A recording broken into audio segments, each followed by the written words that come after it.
Good afternoon. Thank you very much for the invitation. It's the first time that I speak in such a seminar, and I already feel the challenge I'm facing in front of me, or racing against the time. I have the clock here; it's already start counting. So I hope you are still awake and you can follow me in this in the following presentation. But so the topic for today, we are going to investigate the commercial attractiveness of the LNG as an option for bulk carriers, and we have chosen bulk carriers because they are the most challenging vessel type technically. So before we start, I would like to take this opportunity and congratulate the LNG ship fuel industry. As we saw also from the LAR presentation, there are many things going on, and one of them was the great milestone that was achieved a few weeks ago. We achieved 100 confirmed LNG projects worldwide. And I think this is a milestone worth of mentioning. And so I would like to congratulate the industry and keep on the good work. And by the way, the number 103 currently confirmed ships is not valid anymore, as last night we had 4 more container ships in the order book. So now these 4 container ships are going to operate in North Europe and brings the number to 107. So here you have some news straight from the oven. So before we start, let's set the scene and just present the key stakeholders that regulate the future development of LNG as a fuel. You have the charterer, the LNG supplier, and the ship owner. Each one of them has the objectives in this game and some challenges that they're facing. Of course, we're not going to go through all of them, but just let's highlight some key objectives and challenges. Charterer, from his side, as an objective, he has to reduce the fuel cost. Whereas he sees that there is a need to share the fuel saving benefit. The LNG supplier wants to increase the attractiveness of commodity, but in the same time, he's lacking commitment from the ship owners. And the ship owner wants to make his vessel more attractive, but in the same time, he's lacking the availability, and the LNG price mechanism is not very clear yet. So let's see how the situation is up until now. We had 2 players that were dominating the industry, and these were the LNG suppliers and the ship owners with a very well-known chicken-egg problem. So ship owners were talking about not enough supply in order to justify the investment for LNG fuel ships, and suppliers were claiming that there is not enough vessels in order to justify the investment into bunkering facilities. But now you have a 3rd player coming into the picture, and this is the charterer. And we bring him into the picture just because he is the one that's gaining the benefit of lower fuel cost, whereas ship owners are the price and risk takers. And here we generate the shared benefit challenge. So a solution on this challenge is charterers need to reward the dual fuel vessels and share the profit, or another solution could be that ship owners need to take on them the fuel cost. As you understand, these 3 parties need to work and cooperate smoothly in order to have success. And as we have seen from experience, a 3rd party needs to be involved, and 3rd party involvement is essential in order to integrate this process. We have seen that when these 3 parties sit in the same table, they are facing many challenges. That's why we introduced the integrator. The integrator is going to provide the technical knowledge that it's lacking at the moment from every player, and ensures transparency and in the discussions. And also, he might need to perform some 3rd-party calculations. Now, with the order book, we see some trends that have started shaping up, and the development trend is moving from local, and from local I mean Norway, where we see the highest activity, to global. And from small vessels, up to what we had up to now, to larger vessels. This brings the current development in line with what DNV GL had projected a few years ago, and the projections were talking about 1,000 vessels by 2020. So let's sit back and see if we will still continue having this exponential growth. But let's talk now a bit about the topic of the day. And due to the time limitations, I will give you a snapshot from a complete study that we have performed in DNV GL. Similar studies have been performed for other ship segments and ship types, but here we just chose to present the Kamsarmax/Panamax case. So the vessel under consideration is a Kamsamax with a 10.2 megawatt dual fuel engine installed and 3 auxiliary engines installed that we chose to operate between North Europe and North US. And this trade has a conservative ECA exposure percentage of 25%. So 25% of the fuel consumed is consumed within the ECA. So it's not the time consumed in the ECA, it's the fuel consumed. If you would like to operate the vessel in the ECAs using LNG and performing only one bunkering operation and having the vessel sailing at 12 knots, you need a tank size of approximately 500 cubic meters. Whereas if you want to sail the full trip using 100% LNG, again with one bunkering operation and 12 knots, you need approximately 2,000 cubic meters. As you can see, we're talking about a slightly large amount of fuel here.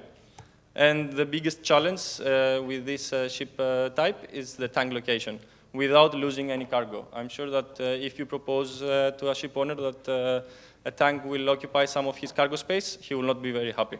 So here are here on the pictures you can see some thoughts, feasible ideas that were developed by thinking a bit outside of the box, or maybe a bit more outside of the box. And what we need to understand here is that some innovative thinking is required in order to make a step ahead. I'm sure in most of you these pictures look extreme for the current industry standards, but this is how it needs to be done from now on in order to make some progress in the industry and the specific vessel segment. A small tip from our experience, from DNV GL's experience, the maximum amount of LNG that can be accommodated in a Kamsamax vessel is approximately 30,000 cubic meters. So if we take a step back and reevaluate the global ship traffic and see how the commodities trade along the world, here you see a map of the coal and grain, which are the two most popular commodities that Panamax, Kamsamax vessels are trading around the world. We have shortlisted and identified 27 popular trade routes based on the number of shipment. And on the map as well, we have mapped the potential LNG supply areas until 2018-2020. And this here show existing planned, proposed, and discussed supply areas where you will have LNG by either a tank, barge, or a small-scale supply tank. From these 27 trade routes were identified for the years 2012 and 2013. So installing larger tanks and increase the flexibility of the vessel from 2,000 to 3,000, you also increase the yearly fuel savings. And here we have plotted the 3,000 versus 2,000 cubic meter tanks against the endurance levels in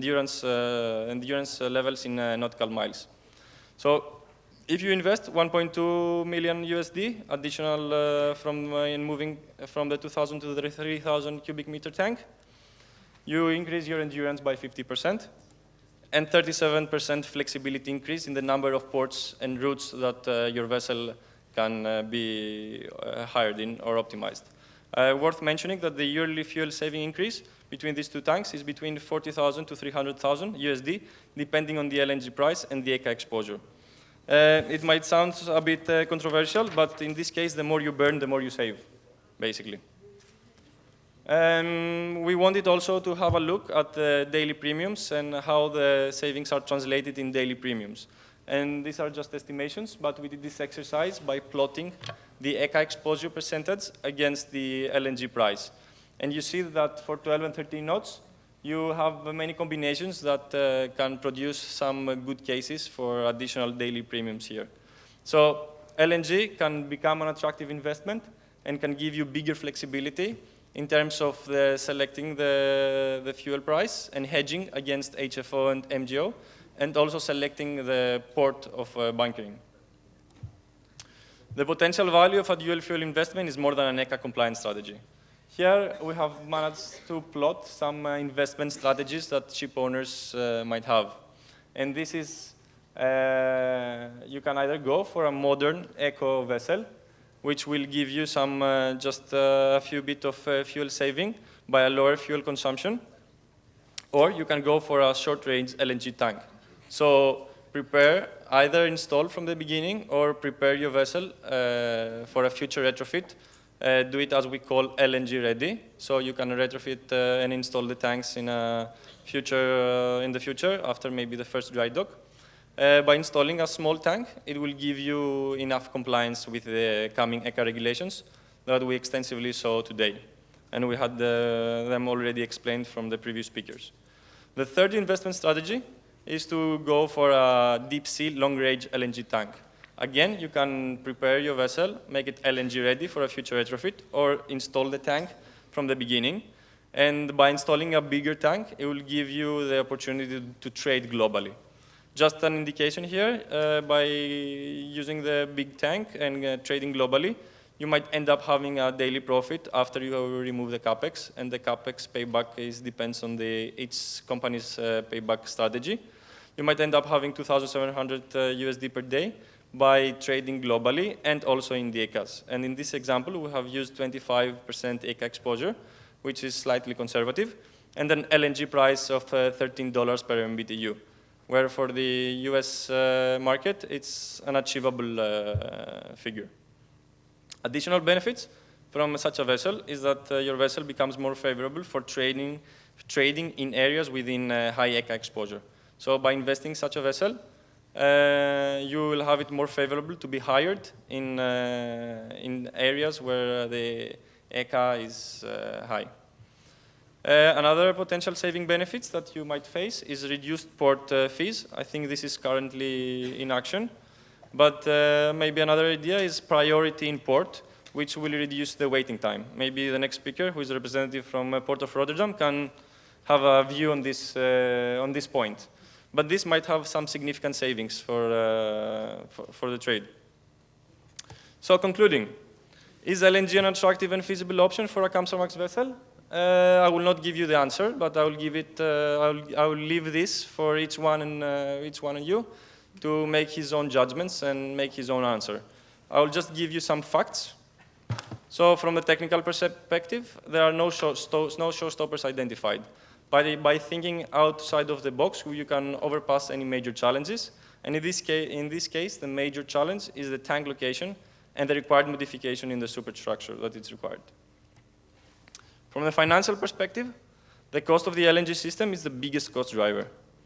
The financial attractiveness of the investment depends entirely on the two parameters, which is the percentage of ECA exposure, so how much fuel you will burn in the ECAs, and the LNG price that you will manage to achieve compared to HFO and MGO.